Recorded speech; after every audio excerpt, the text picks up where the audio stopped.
Shalom, puji Tuhan, Bapak Ibu yang saya kasihi. Hari ini mari kita akan kembali belajar kebenaran firman Tuhan. Tema yang akan saya sampaikan adalah 3 area dosa seorang wanita.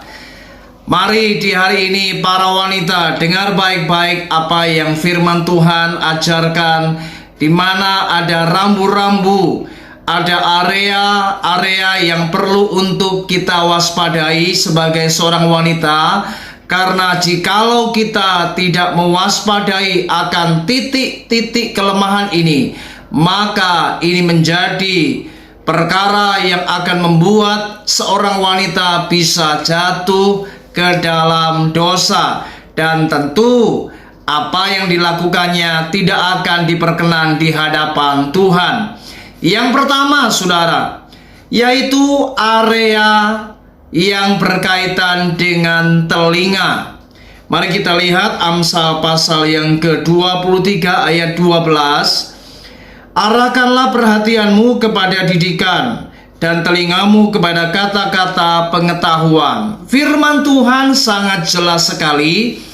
Sebagai anak-anak Tuhan, seharusnya telinga kita arahkan untuk apa yang namanya didikan. Kita arahkan apa yang namanya pengetahuan.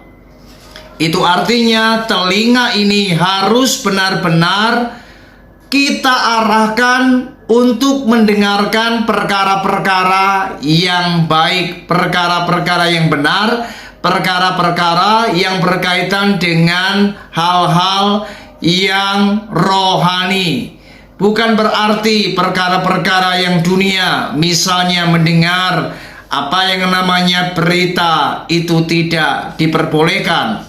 Saudara, kita tidak bisa menghindari, kita pasti akan mendengar apa yang berita umumkan, apa yang dunia ini sedang kabarkan. Tetapi ada baiknya kita harus selalu mendengarkan firman Tuhan, sehingga ketika kita mendengarkan berita-berita yang menakutkan, kita tidak akan mengalami kekhawatiran atau ketakutan. Yang berikutnya, telinga kita juga harus kita arahkan untuk mendengarkan perkara-perkara yang baik, bukan perkara-perkara yang membawa kita bisa jatuh ke dalam dosa. Dan ini sangat berbahaya, karena ternyata saudara, kelemahan seorang wanita salah satunya adalah di area telinga. Dan banyak yang sudah jatuh karena pujian, karena bujukan, karena ajakan.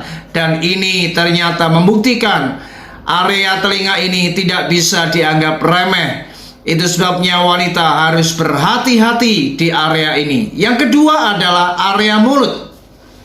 Yakobus pasal yang pertama, mari kita lihat ayat yang ke-26.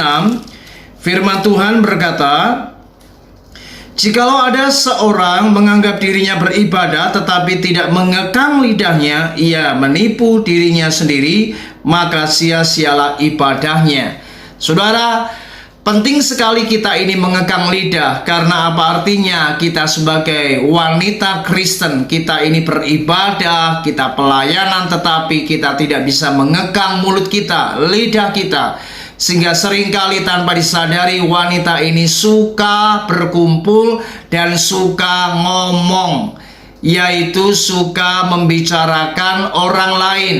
Dan tanpa sadar kita kemudian terjebak di dalam sebuah aktivitas, yaitu apa yang namanya gosip, saudara. Dan memang ini banyak dilakukan oleh para wanita. Oleh sebab itu mari perhatikan Yakobus pasal yang ketiga ayat yang ke-9 dan yang ke-10. Dengan lidah kita memuji Tuhan Bapa kita, dan dengan lidah kita mengutuk manusia yang diciptakan menurut rupa Allah. Dari mulut yang satu keluar berkat dan kutuk. Hal ini saudara-saudaraku tidak boleh demikian terjadi. Kita tanpa sadar mengutuk orang lain, kita tanpa sadar kita menghujat orang lain, dan ini dilakukan di mana dalam konteks gosip. Oleh sebab itu mari kekang mulut kita, waspadalah dengan pintu bibir kita. Daud pun pernah berkata, Tuhan awasilah pintu bibirku. Artinya Daud tidak mau jatuh ke dalam dosa berkaitan dengan area mulut. Mari hari ini bertobatlah jikalau kita masih suka ngegosip, membicarakan orang lain. Ini berarti kita sudah masuk di dalam dosa, karena tanpa sadar kita bisa saja menghakimi orang lain, menghujat orang lain dengan gosip yang kita lakukan. Yang ketiga adalah area hati.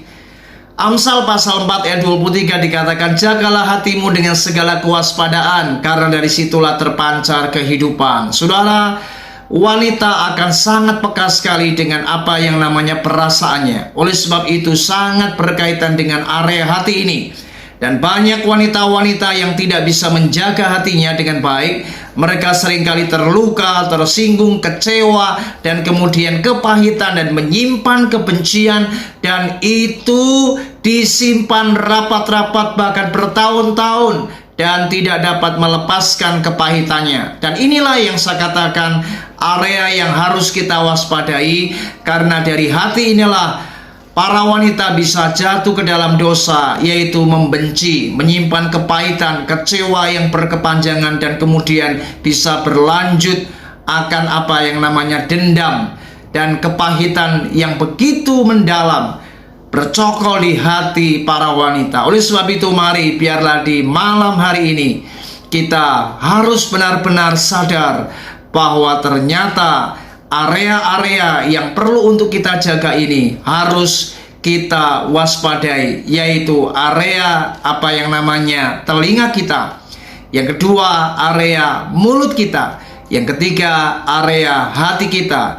Mari para wanita jaga 3 area ini supaya Anda jangan jatuh ke dalam dosa. Tuhan Yesus memberkati kita. Shalom.